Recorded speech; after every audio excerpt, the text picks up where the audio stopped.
چه خوش باشد که با ایمان بمیریم، برای دوست جاویدان بمیریم.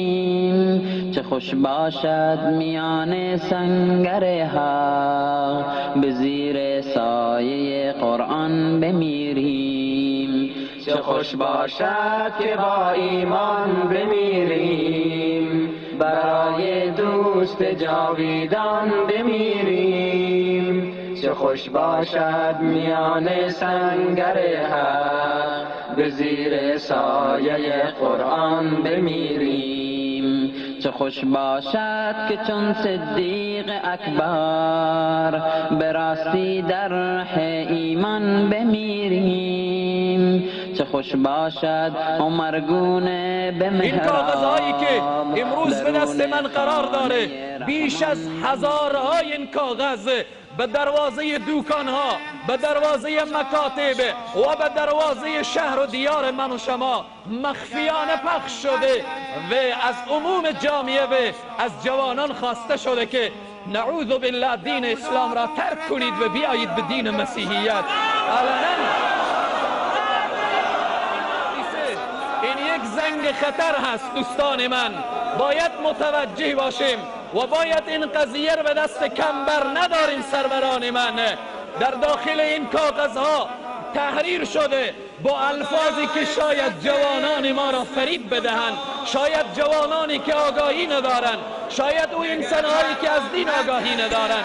این از سروران من باید متوجه باشند. یک جملهش فقط آخریش این را تحریر کرده. حالا ببینیم بعد از اینکه حضرت عیسی را معرفی کرده، نعوذ بالله حضرت عیسی را پسر خدا گفتن و بعد از دلایل اینها در اخیرش نوشته کرده، حالا ببینیم چگونه میتوانید جز خانواده عالی خداوند شوید. نعوذ بالله برای خدا خانواده ساختن، برای خدا فرزند ساختن. این از سروران من باید متوجه باشیم. حضرت خدای تبارک و تعالی با این همه بزرگی خدا هست، مالک الملک ازل تا به ابد ذات خداست. خدا هست که با یک لحظه کن فیکون تمام دنیا را و تمام کائنات را میتواند با یک لفظ کن فیکون همه را میتواند از بین ببرد و همه را میتواند ایجاد کند. خدا هست. ولی حضرت سعدی علیه الرحمه چی زیبا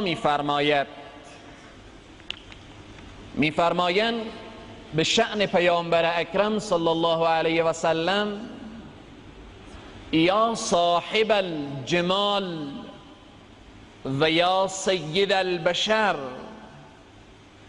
من وجهك المنیر لقد نور القمر، لا يمكن الثناء کما کان حقه.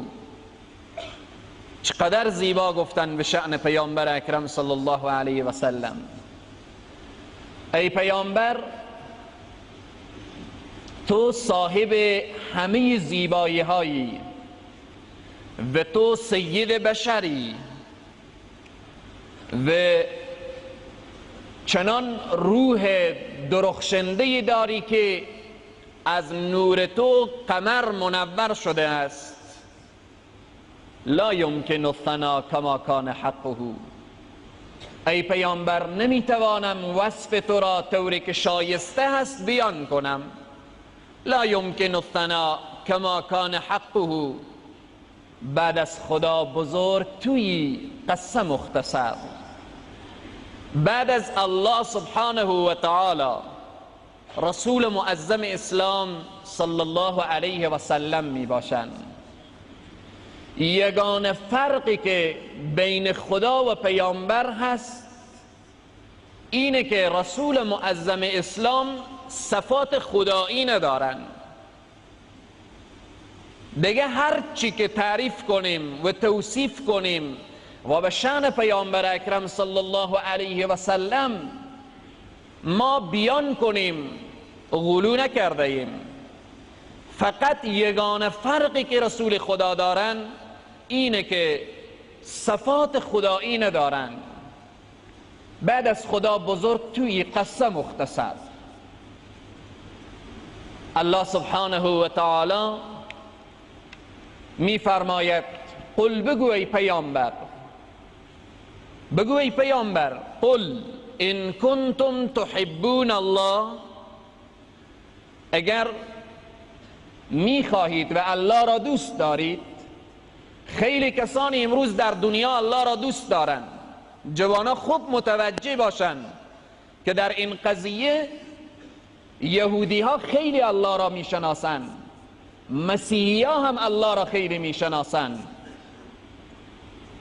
بعضی از انسان ها فریب می خورند، میگن که کنار نیروهای خارجی استاده بودیم، او الله می گفت یا نام الله را می برد یا بسم الله می گفت یا ما را سلام می کرد. یهودی ها خدا را می شناسند، یهودی ها خدا را، مسیحی ها خدا را می شناسند. امروز در دنیا خیلی کم است انسانهایی که قائل به این نباشند که الله وجود ندارد. تا حتی کمونیست های امروز پی بردن که خدای هست. ولی باید ما متوجه باشیم که آیا هر انسانی که الله را بشناسه آیا او کامیاب میشه؟ این آیه قرآن میفرماید قل بگو ای پیامبر ان کنتم تحبون الله، اگر الله را دوست دارید به واقعیت و راست میگویید. ای یهودی ها، اگر الله را به واقعیت میشناسید. من یهودی ها و نصرانی ها را مخاطب میکنم به این واسطه که اکثر صحبت هایی که در اینجا میشود من یقین دارم به گوش اونها میرسد. ای یهودی ها و ای نصرانی ها، اگر به واقعیت خدا را دوست دارید، قرآن چی میفرماید؟ فاتبعونی، پس از پیامبر پیروی کنید، از رسول معظم اسلام، از محمد ابن عبدالله صلی الله علیه و سلم پیروی کنید.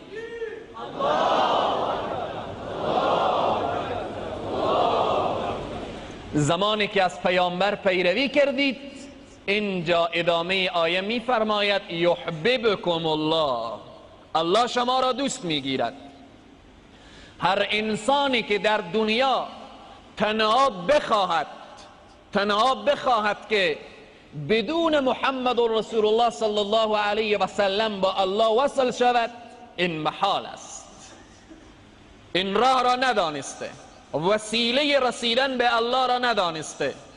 خدای تبارک و تعالی معیار و شرط میگذارد که هر انسانی که دوست دارد با من برسد، هر انسانی که دوست دارد مرا، فاتبعونی، پس از پیامبر پیروی کند. رسول خدا میفرمایند فاتبعونی، پس از من پیروی کنید. یحببکم الله، الله شما را به عنوان دوست انتخاب میکند. و یغفر لکم ذنوبکم، خدای تبارک و تعالی گناهان شما را میامرزد.